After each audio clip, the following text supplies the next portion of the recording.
Well, hello, Crossings family. I've got some big news I want to share with you this week.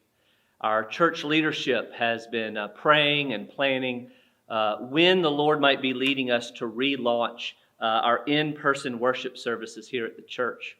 And just this week, our elders have approved a target date of June 7th to start that relaunch.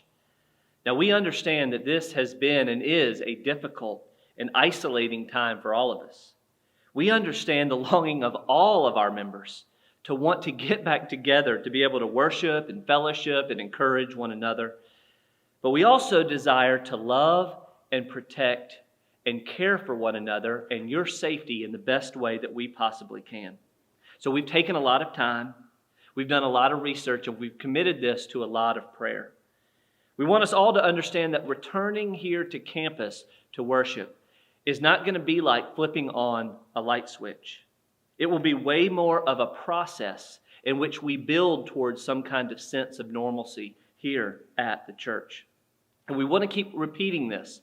Process, process, process. We're going to need patience, just like we do with our society, as we bring things back to normal.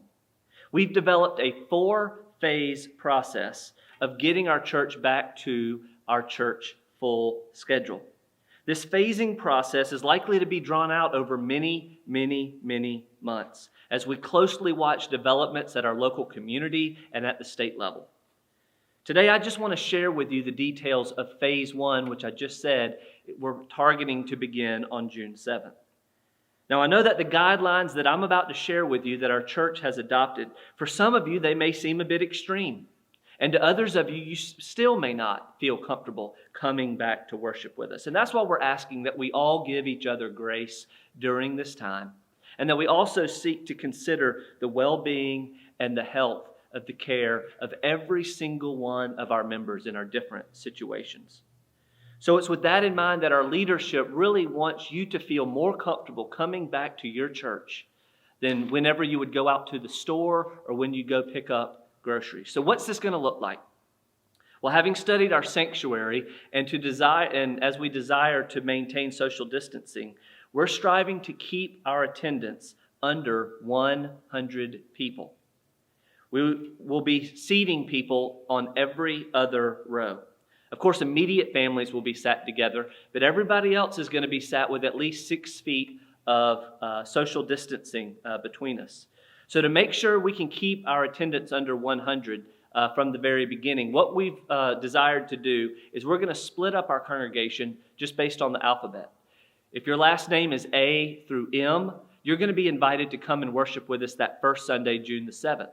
If your last name is N through Z, you're going to be invited to come and worship with us on June the 14th.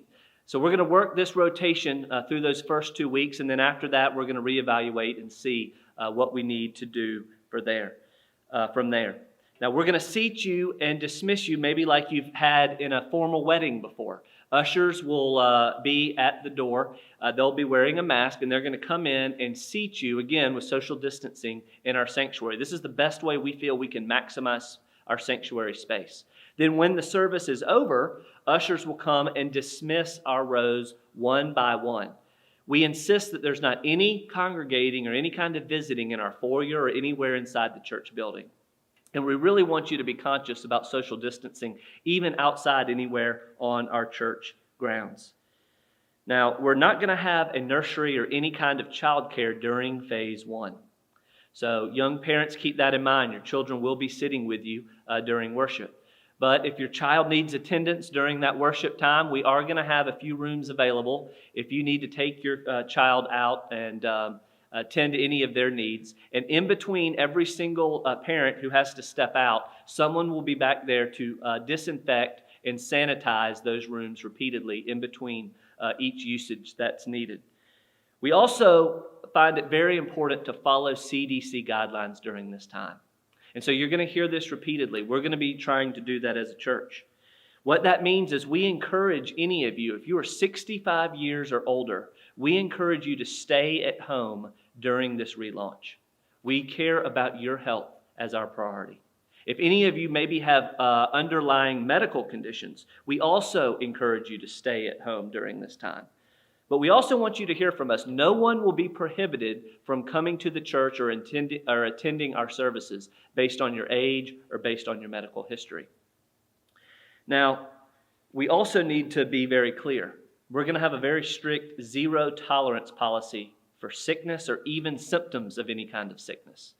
Now, to make sure that everyone who attends feels comfortable and feels safe in being able to come and worship at the church, we're going to be taking the temperature of every attendee before you enter the building. This is just a way we feel in which every person can feel cared for and protected during their time worshiping with us. Now, I know some of you, as you hear these things, you think, okay, this is a bit extreme. These measures are a bit over the top. And maybe others of you, again, just still don't feel comfortable in coming. We just want to be clear that as the Church of Jesus Christ, we're looking to take every precaution we can to care for our people and to be a good witness to our community. We also want you to remember that our services will continue to be live streamed, and we're going to seek to have the same great quality we've had over this time where we've been in isolation with each other. We understand that a large portion of our church will continue to worship online with us at home. And so we want you to know, if that's you, that we're seeking and thinking through how can we craft different parts of our service to specifically be aware of you at home during this time. We want you to know you are so important to us and so precious to us as we go and begin this process. Dear church, again, I ask that we all show grace and patience and prayer during this time as we just begin this process of getting back to being the church that we've known before. We also want to be very clear. We want to encourage each of you to only do what you feel comfortable in doing. We want you to consider your own personal health and the care of your family in making whatever decision you need to make for yourself. I also want to be very clear. Whether you attend our in-person gatherings or not is never going to be made an issue of your personal commitment to Christ or of your faith in God. What we want to strive to focus on is you doing what is in the best interest of your physical health. Dear flock, as I've said throughout this time, these are hard times. These are difficult times. But we have a God who specializes in taking difficult times like fiery furnaces and lions' dens and coming close to us with his intimate presence, with his powerful presence to show us himself like never before. So let's commit these next few months to him in prayer. And let's remember again Jesus' words to us. In this world you will have trouble, but take heart. I have overcome the world. We love you, Crossings family, and looking forward to beginning this process together.